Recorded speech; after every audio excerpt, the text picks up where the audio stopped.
Disney Plus too, in addition to Hulu. So like, you know, best of both worlds. But why don't you guys tell us a little bit about what your journey has been like so far on the Orville for your characters? Long. Mine's been a little bit shorter, but you guys talk about your long journey.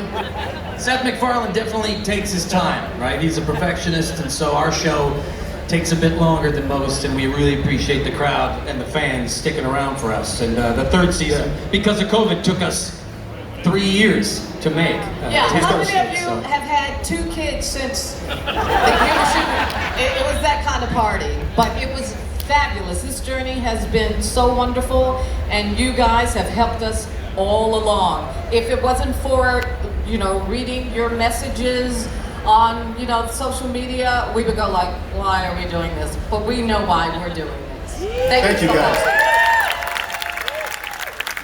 The fandom of the Orville seriously is one of the best, most supportive, most wholesome fandoms. I see Orville fans everywhere. I was with a friend of mine who was wearing this beautiful Orville jacket. What color was it? It was blue and white. It was branded perfectly. I'm looking for my orange engineer. But yeah, you got stopped no less than like 30 times from people who were like, I love the Orville. It was like, you know, yeah, everybody does, but I appreciate the love. No, but, so since the show's on Disney Plus now, how are you guys feeling? Do you think that the audience is gonna change at all? This is obviously opening up new doors for new potential audiences. The show, I think, really has a lot of universal appeal. Like, it's one of those things that anybody can find something they love in the show. Well, yeah, question, who watched this on Disney Plus? Oh, wow, nice. And who watched it on Disney Plus without watching it on Hulu first? Oh, they got some new, okay.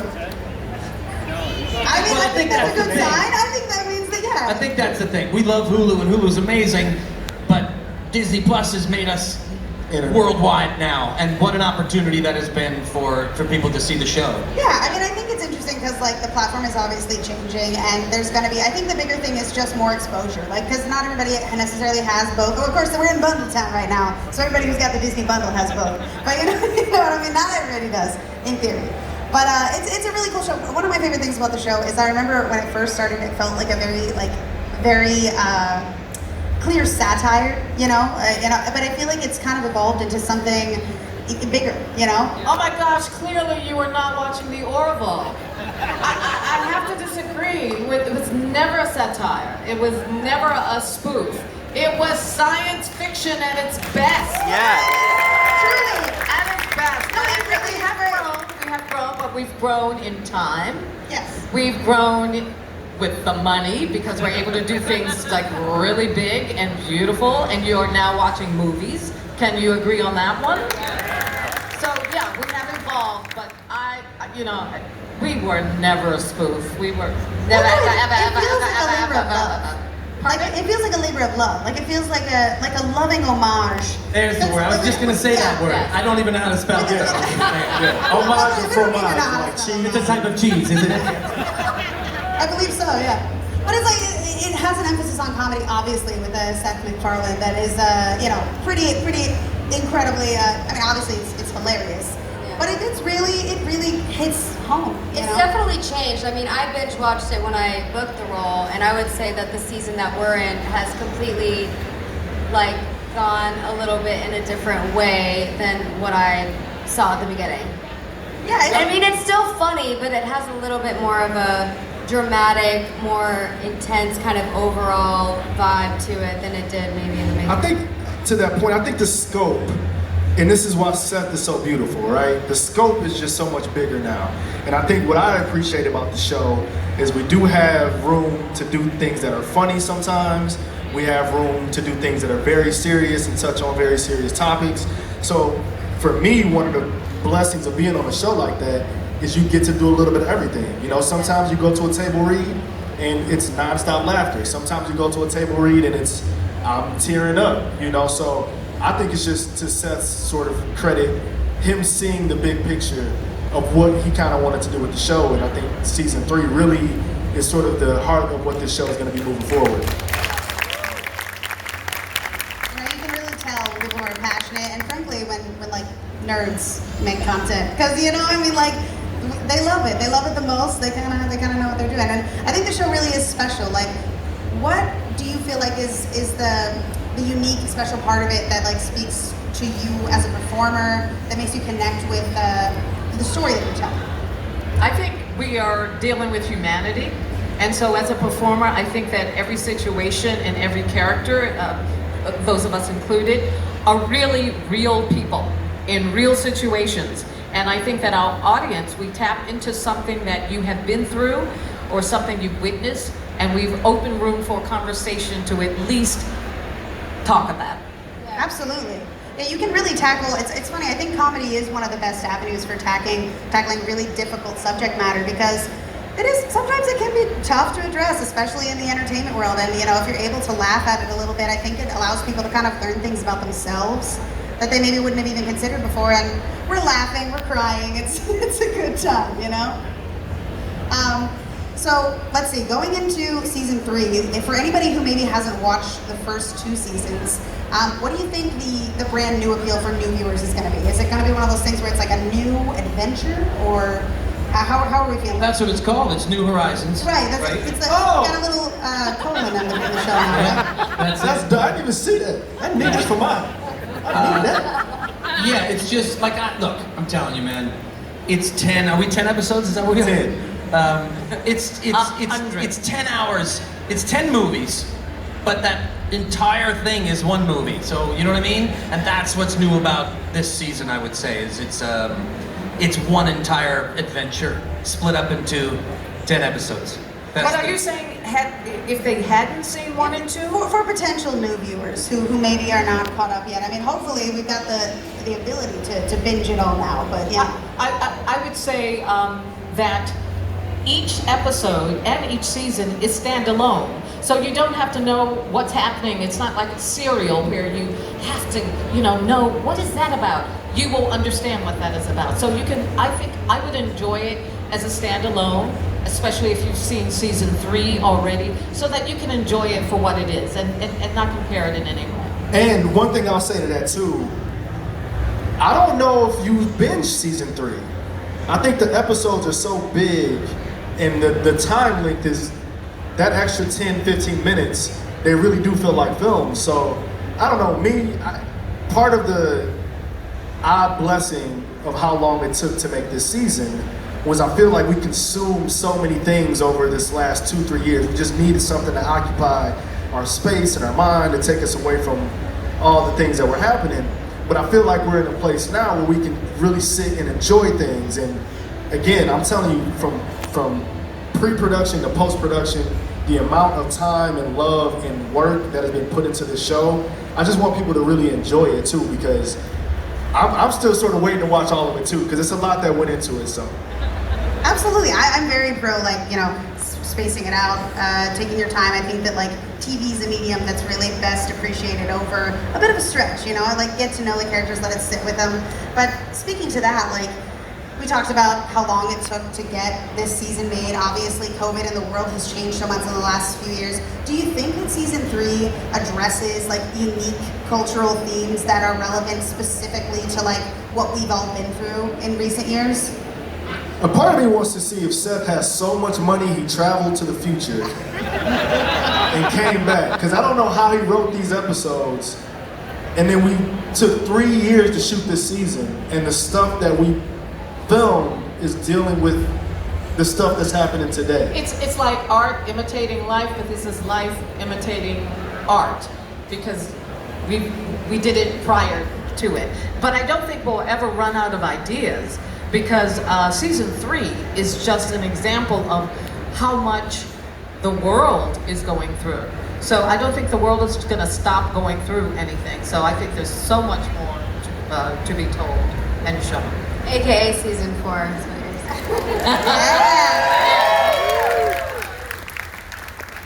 Yeah, I mean, that's one of the things about the best stories are universal but also personal at the same time. And I feel like, what we've all been through, there's a lot of universal experiences. But what I'm taking from this is that there is maybe a slim but still a chance that Seth MacFarlane is a psychic. That's what I'm taking from this. He really knows the future, guys. So ask him what the lottery numbers are. So like we touched on this a little bit, but like, do you guys have like any particular thoughts on how this show is different from other sci-fi? Are you guys big sci-fi fans in the media that you like to watch? I'm a big sci-fi fan, but I mean, I don't know, this show does something that is, I know we've already said this, but it's for everybody. People that like sci-fi and people that maybe don't like sci-fi. It's kind of this real version of what maybe the future might be. You know, positive, negative, and all these things. So, like my daughter can't stand sci-fi, but it's one of her favorite shows because she laughs and she learns through Seth's psychic ability things. And so, yeah, I think it's kind of, but I'm a sci-fi fan and I love this show. What about you, Penny? Do you have any experience in sci-fi? I have to say, my experience with sci-fi was Deep Space Nine, Star Trek.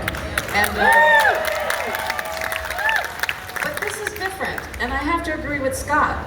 Totally agree with Scott. What we're dealing with on the Orville, even though I thought Deep Space Nine was forward-thinking, I think what we're dealing with the Orville, I have never had so many fans come up to me and specifically tell me what we just represented them. I feel like it's so inclusive. I don't think we leave anyone out. And I don't think we are hitting people on the heads with anything. I think we're just opening up minds. Jay Lee and I were at an event just recently, and one thing I said and we both discovered is that when we read the scripts, we're even challenged, you know, about different situations and what's going on in other people's lives. And some of the scripts have changed my thinking, my personal thinking. So this is why the Orville, I think, is really a different sci-fi, especially from Star Trek. Yeah, but also I think, and again, just to give Seth some props, even when we started the show, I remember telling him, how do you create something in a space where you already have things in that space, right? Like this is not the first show that's dealing with a crew in space. But how do you do that without, and it's still its own thing. And I think that's just a testament to what he's been able to do. But I actually have a question for Ann. Oh, thank you. Yes. Your mic's on. Yeah, I know. Go Okay, ahead. here's my question for you. Coming into this, you were doing film and TV. How has it been being in a sci-fi show? Megan wanted me to, Megan was too scared to ask Thank me you. that I was Well, really I was nervous. actually, I didn't want to say, I have never really watched sci-fi. To be honest, The Orville was one of the first things I binge watched. And I have been more of a drama, you know, just completely different. So this, like you said, it is a sci-fi show that was unlike other sci-fi shows. Because after booking this, I was like, okay, let me go back and watch all the sci-fi things. And I thought, wow, the Orville is so different than all of these other things that I was trying to study, that really the drama and the things that I can attest to in general really come to play a lot more than I would have thought in a sci-fi show. When So you- it was really like a little bit of a both. When you binge watched it originally, who was your favorite character? Of course you. Thank you. I knew I was going to be sitting next to you. Of course. I have a question though for you too. Sorry. No, please. Did you realize how many sheroes you were going to encounter on these Sheroes. That is. That would be us. We're so Girls? powerful. Girl, we did some girl power on the Oh, Orville. yeah, Sheroes. Did you realize that you were going to be a No, shero? but okay, I'm sorry I didn't understand that word. But I will say, the women on the show each have such a strong personality in such a very unique way, and I think that Seth does a really good job at writing unique stories for different women with different talents and unique, talents that he really showcases for each different character, and I think that was really cool to see. Sheroes will definitely be Sheroes live. never forgotten in my mind now. Scott not like women. Yeah. Great. I totally agree. So, Anne, let's start with you. I want to hear each of you guys a funny favorite set story that you guys have. Like, this has got to be a hilarious set to work on. I mean, I'm assuming you guys are hard workers too. But like, what's the most fun? What's a funny thing that's happened? Like, you know, I mean, it doesn't have to necessarily be funny, but I'm imagining that there's a lot of laughs. That's like an old school, like, whoopee cushion guy. I mean, it's not intricate, practical jokes that happen with him. If you know, if you put a Twinkie on your seat so you can smash it, you know, that's his part, because he's working on 10,000 things at the same time, so you don't really want to screw up his day by maybe, or you know, he doesn't really have a ton of time to do it. He's kind of unfunny. He's kind of unfunny in real life. He's kind of unfunny. You said it. Seth, are you listening? In season Oh my 4, gosh, the part of player that's is your now camera right there. The cat's out of the bag! Zoom in, do me a Undercover favor. boss, Get Seth, Penny come out. Solo. His funny stories are off camera. I mean, hanging out with them. We have a good time. What Seth does all day, and you guys hate it, but he plays the music game where he'll come in. Oh, to the that's cast, my favorite. That's because it's just you and Seth. and he'll come Nobody in else and knows. he'll play something on his phone, and you'll have to guess what TV show or movie it's from. That's the game we it is. play. Hey, that sounds But like that's a hoop, doesn't it? only you guys can do that. Everyone else tries to like chime in, and you guys are like, no, that they're like they don't even. But you know. gotta get better at the game. That's It's like the two people that know an inside joke, and the people all around them are like, oh, let me hear about it, and they're like, no. Watch this. Watch this. Yep. Dun, dun, dun, dun, dun, dun, dun, dun. Okay, that's the obvious one. Thank you. Yeah, that's the game. He wins. What's your They name? don't do it that way. What's your name? No. Everybody give it up for Chris. Chris won. He got it. Chris, my man, Chris. Scott, that's not how you guys do it. I know, but Seth I will don't come have in and he'll go, it's everyone there. And he'll come in. Dun, dun, dun, dun, dun, dun, dun. Superman. Who is he talking to? Scott! He does, but he's afraid of you, Penny. Oh, okay. Well, this is true. Now, you tell me if I'm lying. Okay. He did come in one day. You're lying. And he's like, I got a new one. And he played it for Penny. And Penny studies martial arts. And she did a backflip kick, kicked his phone off the set. And that's why he doesn't do it. So why would he include her? Why would he, Penny? It's Suzuki. No, we do have a really great time on the set. You know, Okay, it's tell. long hours, so you got to come up with things to do that's No, fun. I mean, yeah, like, you know, I do martial arts and put Twinkies on my friends' chairs all the time. That's like a normal, yeah. Yeah. No, I mean, it sounds like a really fun set. I mean, like, I'm sure you guys take your job seriously as well, but like, is there a lot of set bonding as well? Do you guys get to like, We cannot stand one another. I mean, you guys work with a green screen a lot, so that's gotta be, I feel like you gotta have to like, really be understanding the vibe of each other. The second most fun day, is when everybody's in a great mood. The first most fun day is if somebody is in a bad mood, because then you can just go, hi, hi, hi. Oh, Well, who's ever been in a bad mood? Well, sometimes people come in. Well, I will say this. It's rare I'm in a bad mood. I kind of try to make it a point to make sure everybody's having a decent time. I talk to the crew, I talk to the cast, I talk to the extras, because it takes a village to make this show, right? There will be some times where I'll put on a face and I'll come and sit, and Scott, he'll come over and be like, I'm gonna just leave him alone right now.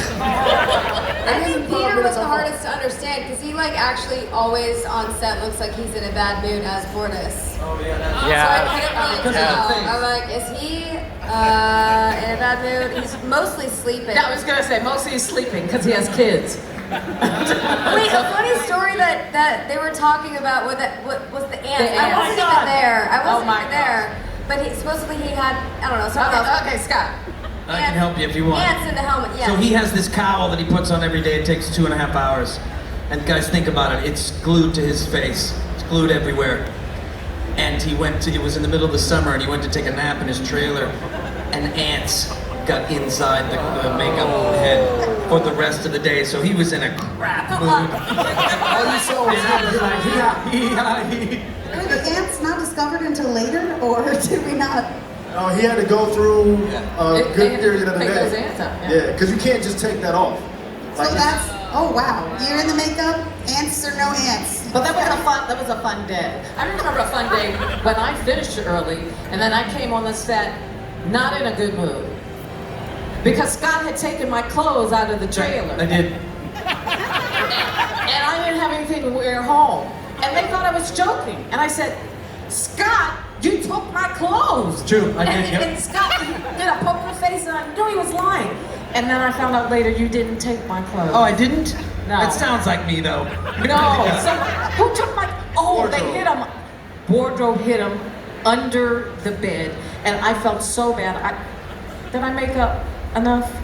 What do you mean? Yeah. Oh, no, you were great. I just remember driving home. He didn't even remember if No, or not he did I do it. remember now because I was driving home and I saw this naked woman just walking down the street. I'm not gonna lie. Penny. So Oh my gosh, you're so oily. So far we've got ants under a makeup hood. We've got people yes. sitting on Twinkies. People taking. Is this a movie set or are you guys in a teen comedy about a summer camp? Just that you guys are just doing. That's what it feels like. Summer camp. Well, but I will say though, you do have to come prepared because even for me this season, you guys know John went from the helmsman being next to this guy, humping statues, being silly, to now saying thank you. Now saying a bunch of science jargon. So when you have a page full of quantum physics, 6 pages. 6 pages of that, you know, as much as it's, I like whoopee cushions, but also you don't want to be the person. Like these people behind the camera, they don't care about no jokes. They're like, can you get that stuff out so we can move on to the next set? So while it's fun for a second, you look at a guy behind the camera like,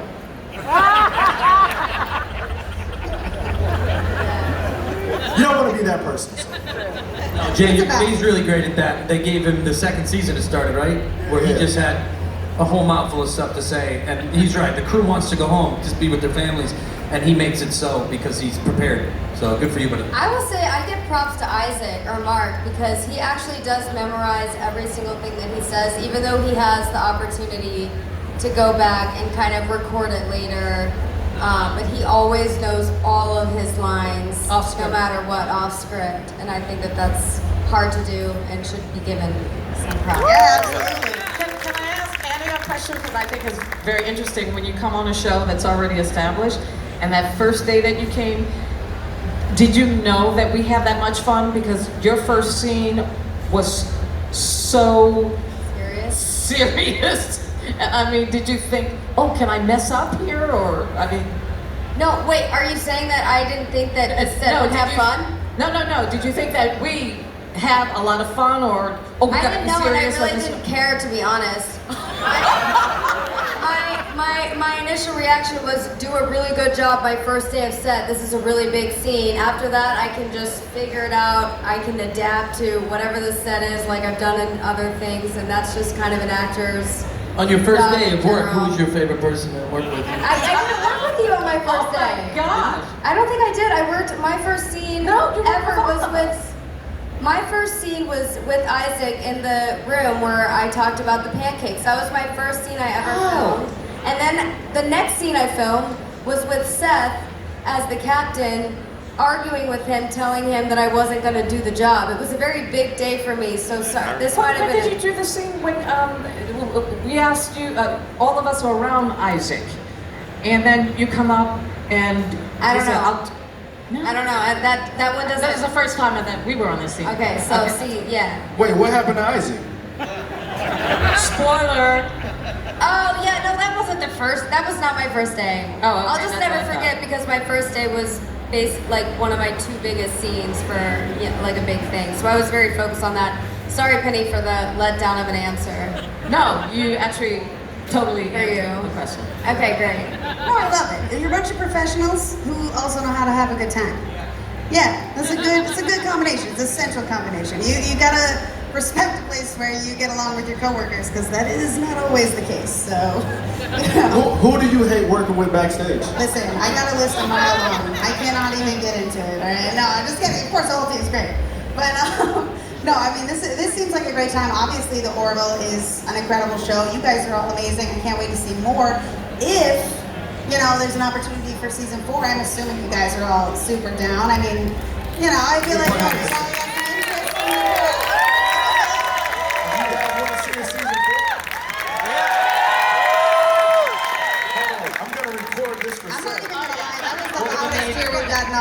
We're going to need $10 from each of you just for the 4 Yeah, there's a collection budget. Okay, you guys. Come on, McFarlane. We're sending this to Seth. Is it season 4?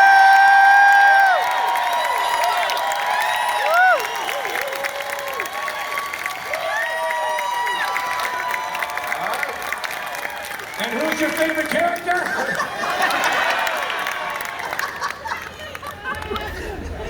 All right, I think that's pretty sufficient interest. I feel like you guys rivaled the Marvel and Star Wars panel this morning. Good job, Definitely. you. No, this has been amazing. Thank you so much. All of you are wonderful, fantastic, inspirational, and hilarious. So let's give it up We one more thank you time. guys so much.